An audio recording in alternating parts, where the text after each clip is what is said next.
Seringkali kita temukan kasus bullying atau perundungan di lingkungan dunia pendidikan atau sekolah.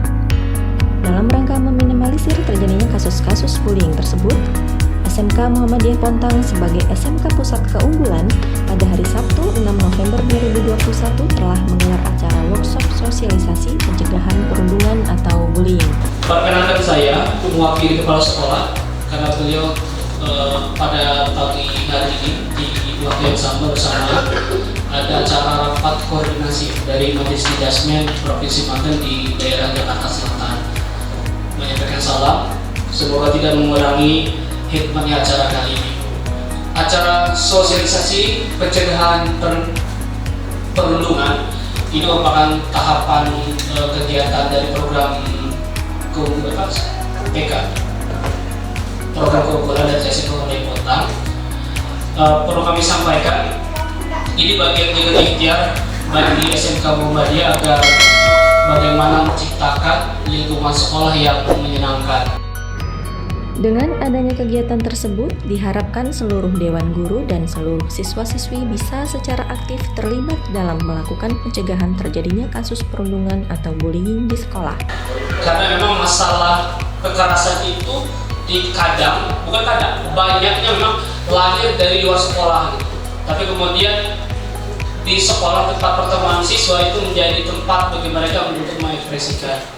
Nah, ini mungkin barangkali menjadi catatan bersama, dan yang perlu dipahami adalah bahwa kasuistik tindakan kekerasan di lingkungan pelajar itu bukan hanya domain kerja dari guru konseling yang dalam hal ini Ibu Hadu, tapi juga semua guru juga harus punya kemampuan untuk bisa memberikan konseling.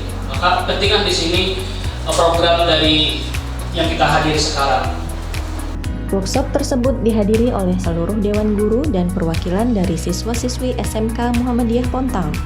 Dalam acara tersebut menghadirkan pemateri Bapak Suharjan MC dari Pusat Pelayanan Terpadu Pemberdayaan Perempuan dan Anak atau P2TP2A Provinsi Banten. Pada kesempatan tersebut, Suharjan menjelaskan tentang pengertian atau definisi bullying, penyebab terjadinya bullying, ciri-ciri pelaku bullying, dan dampak psikologis bagi korban bullying, serta beberapa tips untuk mencegah terjadinya tindak perundungan atau bullying di dunia pendidikan atau sekolah.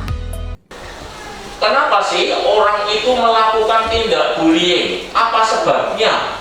Nah, kira-kira faktor-faktor ini yang paling banyak terjadi. Mulai dari perasaan frustrasi, kemudian juga ada ini yang umum juga, meniru dari lingkungan keluarga. Ya, kenapa saya mukul? Ya karena saya juga pernah dipukul sama mama saya. Kenapa saya nendang? Saya juga pernah ditendang. Gitu. Nah, kemudian juga ada juga ketika saya melakukan sesuatu, misalnya menghina atau memukul orang lain, menindas orang lain, mengintimidasi orang lain, saya dianggapnya gagah.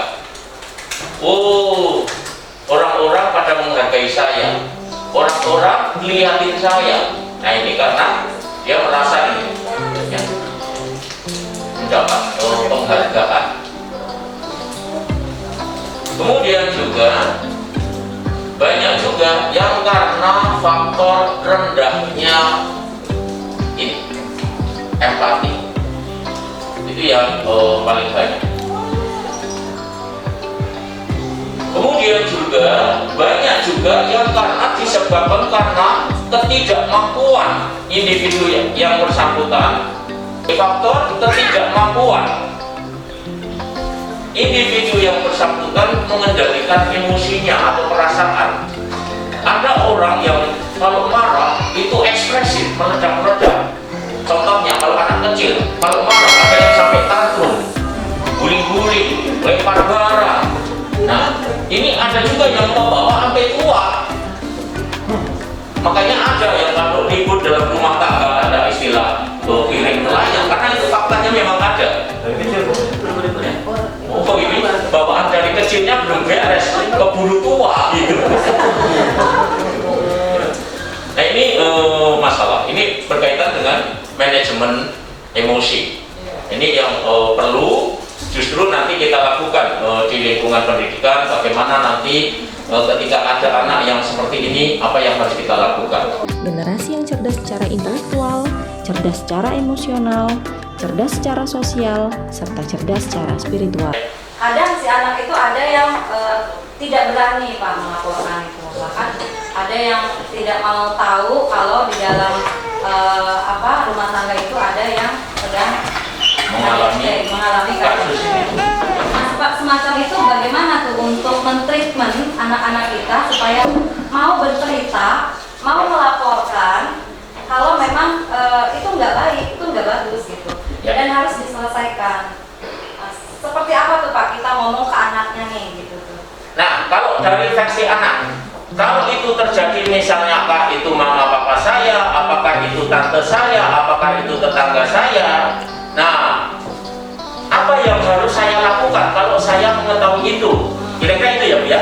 Nah, apa yang harus kita lakukan? Pertama, dari unsur keluarga dulu, pendekatan keluarga. Nah, kalau dari pendekatan keluarga itu kita cari siapa orang yang didengar oleh orang ini atau orang tua kita gitu. Misalnya apakah Pak Ustadz, apakah Pak Kiai, apakah Pak RT, Pak RW, atau saudara. Misalnya kalau itu orang tua kita, misalnya apakah itu tuanya gitu, atau mungkin kan masih ada kakek neneknya.